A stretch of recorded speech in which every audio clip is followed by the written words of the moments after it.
So hello मेरे प्यारे प्यारे साथियों। आप सभी लोगों का स्वागत है हमारे केजी एजुकेशन पर। हमने एक कहानी की श्रृंखला स्टार्ट की हुई है जिसमें हम जो दिसंबर 2026 की तैयारी कर रहे हैं या जो एग्ज़ाम देने जा रहे हैं जिनका सब्जेक्ट हिंदी है, उसमें एक यूनिट लगा हुआ है, यूनिट 7। उसमें हिंदी कहानी है। आज हम जो कहानी पढ़ेंगे वो राही है। इससे पहले भी मैंने 3 क्लासेस ले चुकी हैं, जिसमें सबसे पहला जो क्लास था वो हमारा था कि कहानियाँ कौन-कौन सी पत्रिकाओं में प्रकाशित हुई हैं और उसके साथ ही साथ वो किन-किन संग्रहों में संकलित है और उनका प्रकाशन वर्ष था, पढ़ाया है। और उसके साथ ही साथ जो कवि हैं, उनका जो जीवन काल है, मतलब उनका जो जन्म वर्ष है, उसको क्रम वाइज़ मैंने क्रम के एक क्रम में मैंने पढ़ाया हुआ है। आप उसको जा कर के देख सकते हैं उस वीडियो में।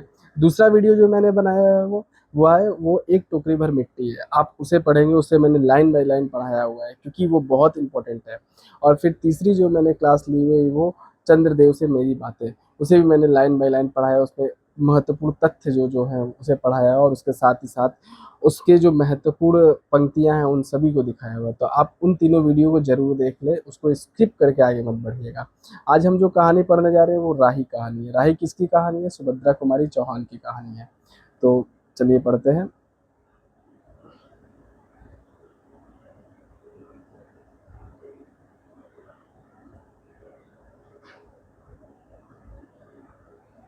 वेट। हाँ, तो यहाँ से स्टार्ट होता है। कोई भी कहानी है उसकी पहली पंक्ति बहुत ज़्यादा इम्पोर्टेंट होती है। जैसे यहाँ से तेरा नाम क्या है? ये पंक्ति इम्पोर्टेंट है। केवल यही दे करके उसमें मिलान करने के दे देगा तो हम कंफ्यूज हो सकते हैं कौन सी कहानी से। तो यहाँ से तेरा नाम क्या है? राही। तुझे किस अपराध में सजा हुई थी? चोरी की थी सरकार। चोरी क्या चुराया था? नाच की गठरी। अब देखो ये पंक्ति इंपॉर्टेंट है। क्या चुराया था? नाच की गठरी चुराई थी। और ये किसके किसके मध्य समाज चल रहा है? ये राही और अनीता के मध्य समाज चल रहा है। इस चीज को ध्यान रखिएगा। कितना नाच था? होगा 5 से 6 सिर। और सजा कितने दिन की? साल भर की सजा होती। तो तूने चोरी क्यों की? मजूरी भी करती तब भी तो 3-4 आने पैसे मिल जाते हैं। हमें मजदूरी मजूरी नहीं मिलती सरकार, हमारी जाति मंगरूरी है। तो ये पूछ सकता है कि मंगरूरी जाति का जिक्र किस में हुआ है? किस कहानी में मंगरूरी जाति का जिक्र हुआ है? हम केवल मांगते खाते हैं और भीख न मिले तो फिर चोरी करते हैं। उस दिन घर में खाने को नहीं था। अब देखो यहाँ पे कितना करुणादायक ये पंक्ति है। तो उस दिन घर में खाने को नहीं था। बच्चे भूख भूख से तड़प रहे थे। बाजार में बहुत देर तक मांगा बोझा ढोने के लिए टोकरा लेकर भी बैठी रही पर कुछ न मिला था। सामने किसी का बच्चा रो रहा था। उसे देखकर मुझे अपने भूखे बच्चे की याद आ गई। वहीं पर किसी की नाच की गठरी रखी हुई थी, उसे लेकर भागी ही थी, पुलिस वाले ने पकड़ लिया। तो देखो ये पंक्ति इंपॉर्टेंट है, इसको ध्यान में रखिएगा। इस पंक्ति में से पूछ सकता है आपसे या तो क्रम दे सकता है लगाने को, तो इस पंक्ति को ध्यान में रखना है हमें। ठीक है, आगे बढ़ते हैं। अनीता ने एक ठंडी सांस ली। बोली, फिर तूने कहा कि नहीं बच्चे कहा नहीं कि बच्चे भूखे थे इसलिए चोरी की थी। संभव है इस बात से मजिस्ट्रेट कम सजा देते। ये अनीता कह रही है। हम गरीब की कोई नहीं सुनता सरकार। बच्चे आए थे कचहरी में, मैंने सब कुछ कहा पर किसी ने नहीं सुना। राही कहती है। अब तेरे बच्चे किसके पास है? उसका बाप है? अनीता ने पूछा।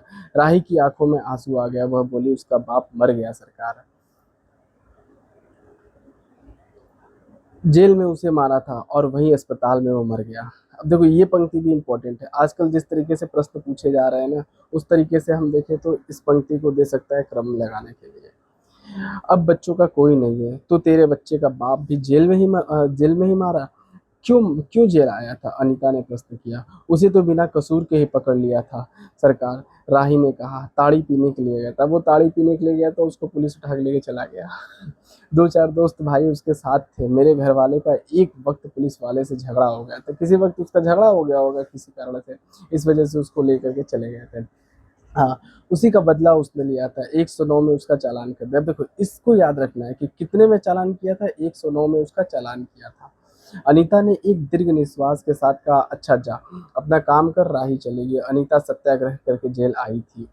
पहले उसे बी क्लास में दिया गया था, फिर उसके घर वाले ने लिखा पढ़ी करके उसे ए क्लास दिलवा दिया। अनीता के सामने आज एक प्रश्न था।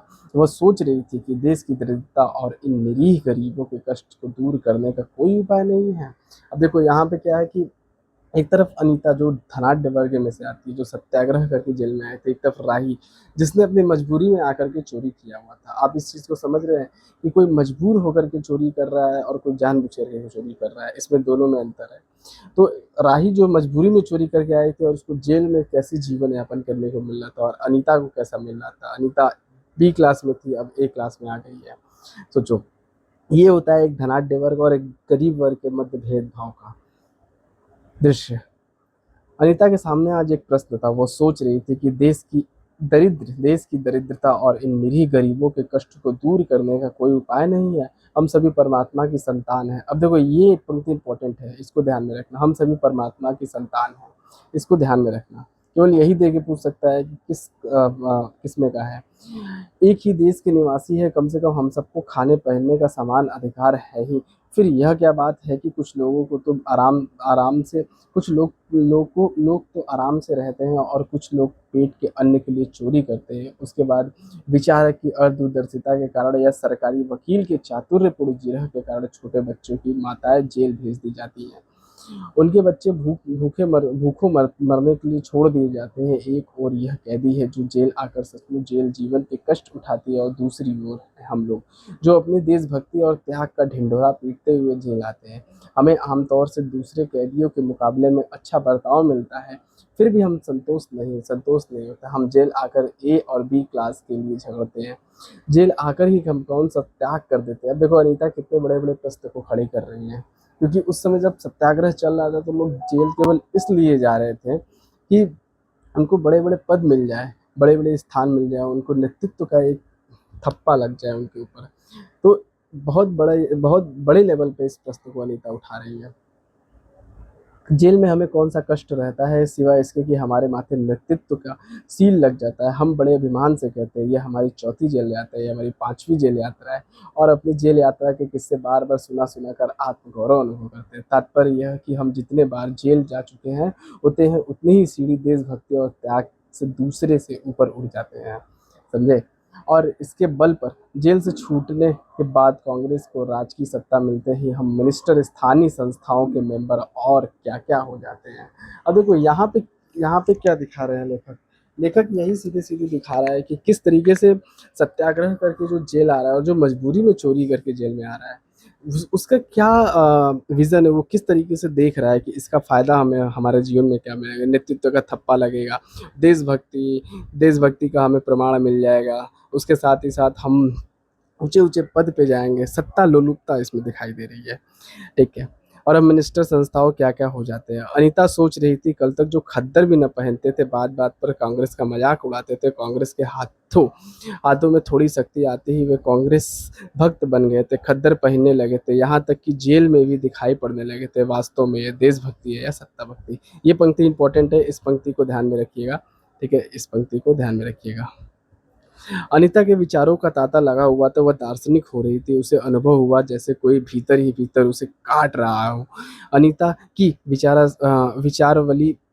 विचारावली अनीता को ही खाए जा रही थी। उसे बार-बार यह लग रहा था कि देशभक्ति सच्ची देशभक्ति नहीं वरन मज़ाक है। उसे आत्मग्लानि हुई और साथ ही साथ आत्म अनुभूति भी। अनीता अनीता की आत्मा बोल उठी, वास्तव में सच्ची देशभक्ति को इन गरीबों के कष्ट निवारण में है। ये कोई दूसरे नहीं है, हमारे ही भारत माता की संतान हैं। हम हमारे ही भारत माता की संतान, इन हज़ारों लाखें भूखों नंगे भाई-बहनों की यदि हम कुछ भी सेवा कर सकें, थोड़ा भी कष्ट निवारण कर सकें, सचमुच हमने अपने देश की कुछ सेवा की है। हमारा वास्तविक देश तो देहातों में ही है। ये देखो, ये भी इम्पोर्टेंट पंक्ति है, हमारा वास्तविक देश कहाँ है? देहातों में ही। इसको ध्यान में रखिएगा। ये पूछेगा तो हम कंफ्यूज हो सकते हैं कि कहाँ से पूछ रहा है, ठीक है। आगे बढ़ते हैं। किसानों की दुर्दशा से हम सभी थोड़े बहुत परिचित होते हैं। इन गरीब के पास न घर है, इन गरीब के पास न घर है न द्वार है। अशिक्षा और अज्ञान का इतना गहरा पर्दा इन पर, इनकी आंखों पर है। कि होश सँभालते ही माता पुत्र को और सास बहू को चोरी की शिक्षा देती है। अब देखो यहाँ पे किस तरीके से दिखा रही है लेखिका सुमित्रा कुमारी चौहान, दिखा रही है कि पैदा होते ही जैसे ही होश संभाला, थोड़ा-सा चलना-फिरना, बोलना आ गया, तो उसके बाद ही उस उनको चोरी की शिक्षा देना शुरू कर देती है बच्चों को। सास-बहू को चोरी की शिक्षा देना शुरू कर देती है। आप समझ रहे हो कितनी बड़ी विडंबना है हमारे भारत की ये शिक्षा। और उनका यह विश्वास, और ये विश्वास भी होता है उनको कि चोरी करना और भीख माँगना ही उनका काम है। अब देखो जो नियति को स्वीकार कर लेता है, वो फिर क्या कर सकता है? वो कुछ नहीं कर सकता है, क्योंकि वो नियति को स्वीकार कर चुके हैं कि चोरी करना ही उनका काम है। इससे अच्छा जीवन बिताने की वो कल्पना नहीं कर सकते हैं। आज यहाँ डेरा डाल के रहे तो कल दूसरी जगह चोरी की। बचे तो बचे, नहीं तो फिर साल 2 साल की जेल। क्या मानव जीवन का यही लक्ष्य है? लक्ष्य है भी अथवा नहीं? यदि नहीं है तो विचारादर्श की उच्च सतह पर टिके हुए हमारे जननायकों और युग पुरुषों की हमें क्या हो सकता है? इतिहास, धर्म, दर्शन, ज्ञान, विज्ञान का कोई अर्थ नहीं होता है, पर जीवन का लक्ष्य है, अवश्य है। संसार की मृग मरीचिका में हम लक्ष्य को भूल जाते हैं। सतह के ऊपर तक पहुँच पाने वाले कुछ एक महान आत्माओं को छोड़कर सारा जन समुदाय संसार को अपने संसार में अपने अपने को खोया पाता है। कर्तव्य कर्तव्य का उसे ध्यान नहीं, सत्य सत्य की समझ नहीं, अन्यथा मानवता से बढ़कर कौन सा मानव धर्म है। देखो यहाँ पे मानव धर्म को वो बता रही है। पतित मानवता को जीवन दान देने की अपेक्षा भी कोई महत्तर पुण्य है। ये बहुत इंपॉर्टेंट पंक्ति है, ध्यान में रखिएगा। पतित मानवता को जीवन दान देने की अपेक्षा कोई महत्तर पुण्य है। राही जैसी भोली भाली किंतु गुमराह आत्माओं के कल्याण की साधना ही जीवन की साधना होनी चाहिए। तो इस तरीके से पूछ सकता है कि जीवन की क्या साधना होनी चाहिए? तो राही जैसे गुमराह आत्माओं के कल्याण की साधना। सत्याग्रह की यह प्रथम प्रतिज्ञा क्यों न हो, देशभक्ति का यही मापदंड क्यों न बने। अनीता दिन भर इन्हीं विचारों में डूबी रही। शाम को भी वह इसी प्रकार कुछ सोचते सोचते सो गई।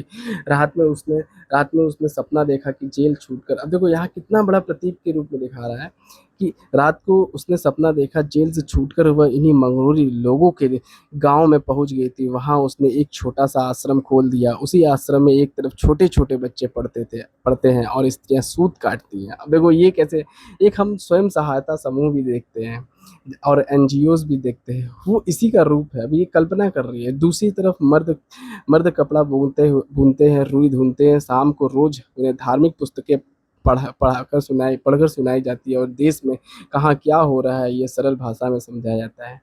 वही भीख मांगने और चोरी करने वाले आदर्श ग्रामवासी हो चले हैं।